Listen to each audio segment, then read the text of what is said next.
2 maps on Zero Dam, and potentially 2 maps on Space City. Why? Well, this is why. Because all of the players are given 1,000,000 Technic Alloy to start. This is all before we get started. They're doing it right now. They prepare their kits based on 1,000,000 Technic Alloy. Every map that you play, every kill you get 150k Technic Alloy, and you just get some general per map compensation. It's about 350 per map, and it goes up the longer we are in this tournament, just every single time to make sure you have some money. Because the key part about this competition that's new to basically any operations competitions we've done on broadcast is that if you die, you lose your gear, just like in public lobbies. So the riskier gear you bring in, the more value it has, the more you can lose. The way teams are ranked are by loot total value on all of your total assets on your account. So if you take in several $1,000,000 worth of gear and you lose it all, your score will go down, not stay the same. That's how this one works. The key difference, though, is we are running double Mandelbrick point format, and I am so pumped about this format. It's totally unique to this concept here with Delta Force Global League for Season 2. The teams are ranked by Mandelbricks first, then loot value. So if you've got a team that gets a Mandelbrick, but they only have 1,000,000 in total loot at the end of the tournament, they're still going to be out a team that has maybe 50 million in total assets, but not a single Mandelbrick to their name. However, the key part about this format is if a team is able to get 2 Mandelbricks at any point in the competition, they win the tournament no matter what. We're going to be playing a maximum of 6 games, but the minimum is 4, because as you can see, there's no Mandelbrick spawning in the very first round and the third round, but they spawn in every other round. So if the same team captures the Mandelbrick in round 2, and then they capture it in round 4, which is exactly what happened in Europe earlier today, they win the tournament, and we only play 4 maps. And the final unique rule with this format is that every operator can only be used twice by the entire team, not per individual. The entire team can only use each operator twice.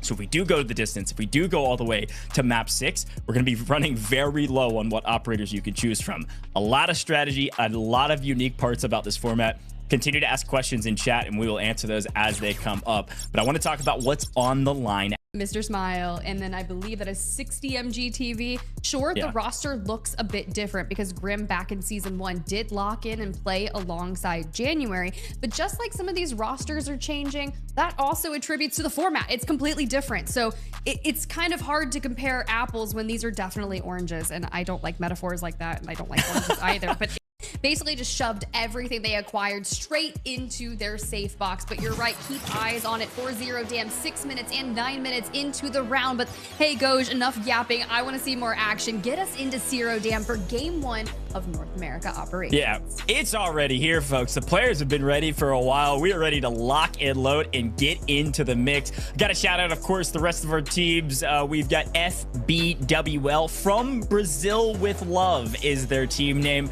Really great spirits, great players. Excited to see what they're able to do. And all of our teams, I'm really excited to see who comes out on top in this. Sequadores de la Grasa. You can tell me if I said that incorrectly. And then also Maybe. BTW. They're all really strong teams, and in the semifinals it was really fun to watch them adapt and overcome to be able to make it to today. Now, one more quick note for our audience here. You're going to see it right when we log in and load into this map. The timers are fast, okay? So the first map, Zero Dam, 16 minutes on the clock. Brackish and Space City, 20 minutes. So things move very quickly around these parts. And I will note as well, once we see that Mandelbrick in the next round, we'll talk a little bit more about those timings. But for the first map, Tiff, we're getting ready. We're locked and loaded, and we can see where the first spawn points are. As we can see, it looks like BTW's got the early spawn point near admin. We've also got SDLG moving up to admin as well. Likely going to be our first fight. Ooh, that'll be quite interesting. We do have the Boomers down there in Substation Community out by the Visitor Center. And honestly, we didn't get to talk too much about BTW and Team Squidward at the top of show. And honestly, you guys are rooting for Team Squidward. I wouldn't be surprised. That name is wild. It's beautiful. And I'm keeping tabs on how Tsunami and Sing Song. Yeah, they also crushed it in the semifinals. We're a top team, just really talented. We saw Tsunami also play in some of the show matches leading up to this competition. I think Sing Song as well. So they've got a lot of representation, but early already into a fight as we are trying to peek these corners and make sure that we don't get taken out quickly. It looks like Beru might be running a flank position through the shipping containers on the backside, according to our map view. But so far, it's going to be a patient game. This is something we see all the time here, Tiff, in admin, is it always comes down to whoever makes the first mistake more than somebody making a hero play, at least to start the fight off. You never know what could happen, but the first mistake, an over peek, a thrown shoulder, and all of a sudden you might get knocked, and that's a signal flare that we get to swing on you in a 3v2. So patience is a virtue for the beginning of this map, but very quickly, because of our timers, folks, things will get really active real quick. So don't blink too much. You might miss something. I'm just kind of looking at their operator compositions right now. Of course, we do have a couple stingers across the way. I've seen some Allurus. I did notice that even in Europe, Nox was one of those things that people were like, I'm locked in. I'm feeling confident with him. And honestly, he went out for multiple teams within the first 2 games. Yeah, it's something we talked about definitely in Europe, and I want to bring it back up, is these operator selections. Because they're so limited, we are seeing stingers as well, which is what we expected for the most part. Again, for the most part, not always. I mean, if you die a lot, if you don't extract for 3 maps in a row, you might not have a lot of money. But for the most part, you're going to have the lowest amount of money in the first game. And so if you can save some of your cash and meds by running Stinger, that can certainly help. Then obviously the smoke's extremely valuable. But a nice patient game. Europe started off with a bang with some of these early fights going very quick. But North America, I think they maybe learned a lesson by watching Europe earlier today and said, we can't afford to go down this early, this quick. But right now, it's a little bit of a looting game and a slow play. And Tiff, it does look like, based on our little leaderboard there, SDLG did find a decent amount of loot. They're already over 3 million, so maybe over 4 million now. They found some good loot in admin. Look, that's respectable, because when you think about it, we had some teams in Europe, they decided to stay in their lane, right? Especially on that first initial map. They acquired, you know, a couple mil in loot value and decided to take an early extract, not wanting to get into any engagements and focus on those maps in which those Mandel bricks were spawning, which I think is pretty stellar, right? Especially if you're like, hey, I just want to make sure that I am going to have enough loot value to buy whatever I need necessary.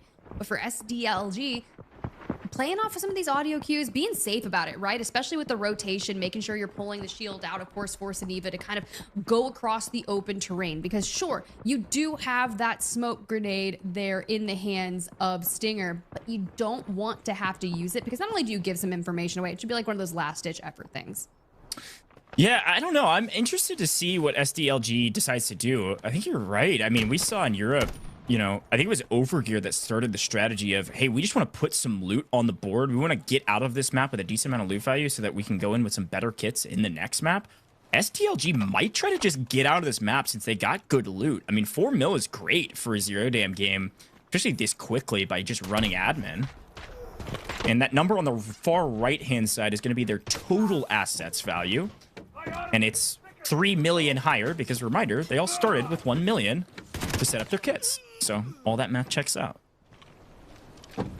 Yeah, it's just wild. In Europe, we had some teams that were out within the first minute, and now we're situated here about 3 to 4 minutes in, and it's a much slower pace. I was curious, would NA be ruthless? Would they come out swinging? The moment you kind of get the inkling that someone's nearby you, such as we saw in admin with those close spawns, I honestly thought we might see engagements, but for now, it's definitely headed in a different direction. As you can see, SDLG, they've rotated out and away from BTW. However, Boomers, first time we're getting to see them on broadcast, equal January nowhere. I see a Viren lock in for this early on. I respect it, but some of our teams in Europe did save Viren for later on.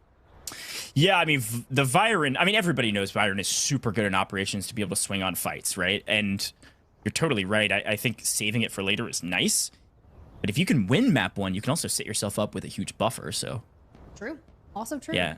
Interesting comps here. Saniva, D-Wolf, Viren. That's 2 assault operators in the first map.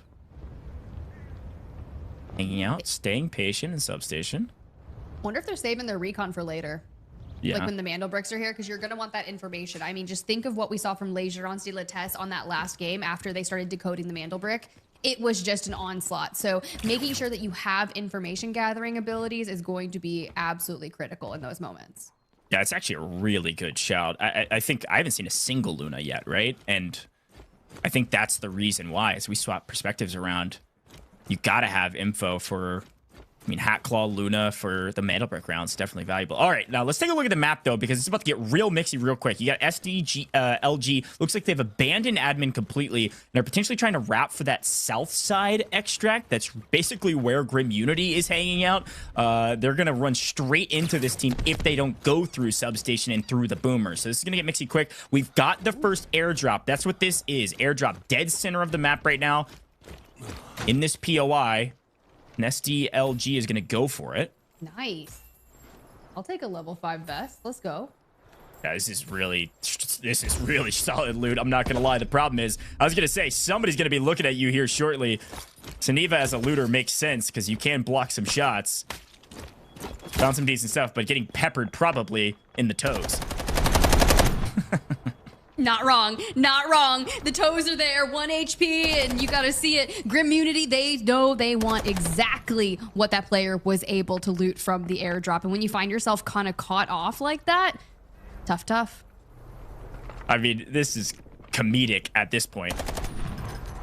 Well, I mean, where's his help? Where's his team? I think they're running in, and here's footsteps now. But a nice kill and a full. So again, that's going to be 150k when they get back to lobby. But for now, I think they were able to put a decent amount of stuff actually in that Saniva's safe box. Actually, not a bad strategy to at least secure some of the best loot. I don't think he was able to get the Mandel Clock, which I think is about 200k. So it's definitely worth grabbing. But right now, the Boomers are making sure that they don't get flanked. And Grim Unity going to make sure that SDLG doesn't get out for free. Is that bad that I want to chuckle that Saniva was named Stalker?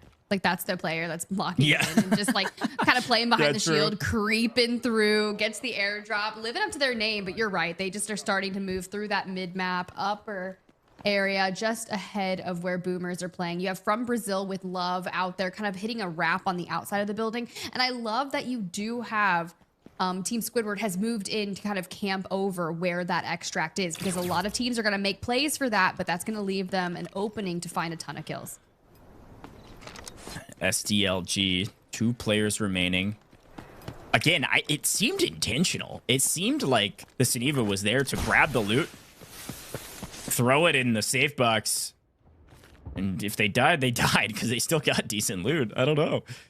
This is totally different than EU, but can I draw our attention to the first of this fight that's about to happen? Nice angle, but also timer on the left-hand side. We are less than 7 minutes left in this map.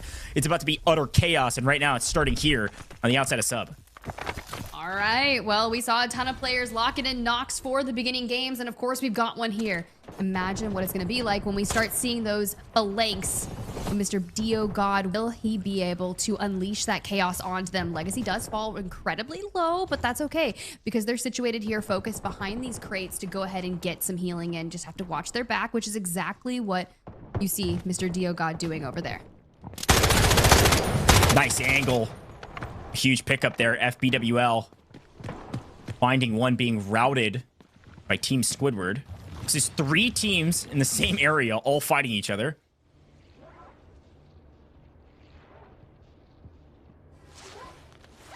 Okay, we're gonna slow it down. I mean, we did see Mr. Dio God go ahead and pop the silent assault. So we had those all on cooldown, and a couple need to be managed here. But especially after you grab that initial damage onto Grim Unity, you start setting up. But look who's here. You said it, Team Squidward. Kind of just playing it smart, right? Sing Song on the outside.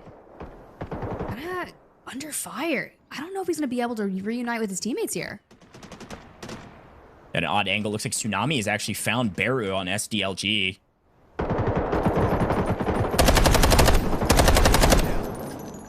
And they're gonna actually pick up Sing Song. I'm not exactly sure what that play. I think they were 3-2-1ing is my guess, Tiff, because they already had that angle, but they didn't want to allow that player to get out, so they waited until they could all shoot it together and make sure they get the cleanup.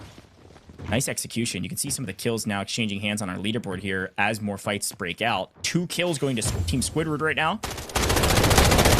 Everybody else with 1. And full team of 3 onto 1. This is going to be an odd fight, but one they should win, no problems. One down from FBWL, and quite frankly, you just gotta find yourself getting as far away as humanly possible. Mr. Dio God, he's got the silent assault potentially. He's hit the door. That's insane. And now You can see Legacy going to drop right onto the res. See if we can get a reset. Actually, carry him back inside. Even better. And Community down. SDLG out. This is kind of slow and controlled chaos here, Ghosh. Yeah, I think the 3-team fight there got a little mixy for all of those teams, but overall, well executed by FBWL. I think one of the big things there was they traded one player out, but obviously gave some info for their team, figure out where that third player was that was up in kind of the corner. So overall, well executed. Going to continue to move on, though, as BTW has had little to no piece of any action, by the way. Team in yellow has been sprinting around the map with nobody contesting them because they were given admin. They've just been looting. It feels like a pubs game to them. Living their best life, honestly, completely unbothered. And quite frankly, that's how I wish my IRL life would go. But for now, we're working on getting out of the map with 4 minutes left to go and plenty of loot to make work. A 2.5 mil zero dam map. I'll take it. It's not a bad way to kick things off, especially when you know that you're going to return back to zero dam with a Mandel brick in game 2. That's right. And obviously the dam extract has been pulled. This can be one of the last ways to get out of the map if you don't want to drop your backpack or any other ways to the south side. As we saw in Europe and the semifinals, this is going to be likely hotly contested as most of our teams are going to fight for this, and that's exactly what I expected. Here comes the Boomers. They've been hanging out, lurking in the corners. And for now, they know there's got to be a team in there already, and if we can get a knockdown here with Viren, we're going to push in. Doesn't seem to connect. Finds an angle on one on deep, though. It's 1 week off the box, and I'm not sure he saw them rotate out. I'm really curious. I mean, we're going to open things up with the compressed air round, and sure, now they know you're here, but the last time we saw someone try to filter through this, you're going to have to rely heavily on the utility traps coming in, thanks to that Saniva, and honestly, that might help them walk up even more. I was thinking the exact same thing. I think they got to play around nowhere. Flashbang, though, causes trouble, and guess what? Here's a third party coming. FBWL also trying to get out of the map. We'll check in with them in a moment. Quick look. Trying to push in. May hear some footsteps from behind, but they got to take this fight quickly if they don't want to get sandwiched. Boom, unfortunately loses one. BTW almost loses one. And we'll see what the Boomers decide to do. 1.5 minutes is not a lot of time, but it's a lot of time in a fight like this. Plenty of room to work, but January is able to rip one. Swings around the corner, is able to get him weak. Not able to take him down, so the other one swings out. Byron player trying to get Mixie, gets taken down. Gua takes one. BTW on top. They wipe the squad, and they win the extraction for now. The problem is, job's not done. Here comes FBWL there, flying at this point right now, making sure they don't get a revive. One on the heady. FBWL getting Mixie. Just says, I'm just going to run at him. How about I just point my gun at him and see what happens? I'm going to get on their body, shove my barrel on them, and take one down. We can trade one, and that's a huge boon. The problem is, wait a minute. On the backside? Did Gua play on that backside box and just wipe the whole squad? I think they totally missed him. BTW. Alive. Okay, and look at the reset coming in with 45 seconds to go. Only one player left outside of this team, and that's going to be on Team Squidward. To be able to withstand all of those pushes, I think if FBWL had pushed in maybe 10 seconds sooner, things would have been different. Yeah, I totally agree. I think when you're FBWL, you've already won a pretty solid fight. You've got a decent bit of loot. You really want to make sure that you're playing patient, you're playing controlled, and so they weren't sprinting at it. But when they started hearing shots go up, they should have just put the pedal to the metal and ran at that and got in there quicker. I think you're totally right, Tiff. They could have third-partied a lot sooner and probably gotten a lot more value. BTW is going to get fully out of this map with all 3 players after what seemed like an uneventful map for them until they pulled this lever. BTW probably going to be at the top of this leaderboard with like 4 million extracted with and all 3 out. It's a huge boon. On the other side, though, Team Squidward, they have gotten Howls out. The question is with how much? Likely when teams send 1 player out of an extraction, they had a majority of the loot for their team. Is my guess, Tiff. I think this 1.5 is mostly on him. It looks like this player, Tsunami, does have about 500k, so probably about 1 million out. And we'll see. No, unfortunately, no more extraction seats here, so we will not see Tsunami get out, but could throw a couple things in the safe box if he's able to find anything that's worthwhile. Keeping an eye out. Let's see. Okay, I mean, yeah, you can stuff the canister in there. Which one's worth more? Grab it all and figure it out. And unfortunately, that's gonna be all for Zero Dam game number 1. Congrats to BTW for being the full team of 3 to extract. 5 and 6. But yeah, good maps across the board for everybody except for Boomers. Grim Unity could have felt a little bit better about that one, but you're right, they started off a little slow in the semis. Here's a quick look, by the way. Round MVP BTW, congratulations. You're gonna be at the top here with 4 kills, and you're gonna be our first round MVP. So congratulations to you, my friend. 1 round MVP. It doesn't mean you're gonna win that extra $1,000, but it does get you 1 step closer, Tiff, which is exciting for BTW. They really did have a strong first map by playing slow and let everyone come to them. I don't know why I'm laughing. Please just let me live. Oh my gosh. Okay. Well, anyways, we did see some movement out of Mr. Dio God. The nice plays through the door. 3 kills there. Tsunami was second. And G-Guad there. 4 kills from BTW. Absolutely crushing it. Now, this story, if it stays the same from what we saw in other regions, look, I'm telling you, the teams that were on the MVP race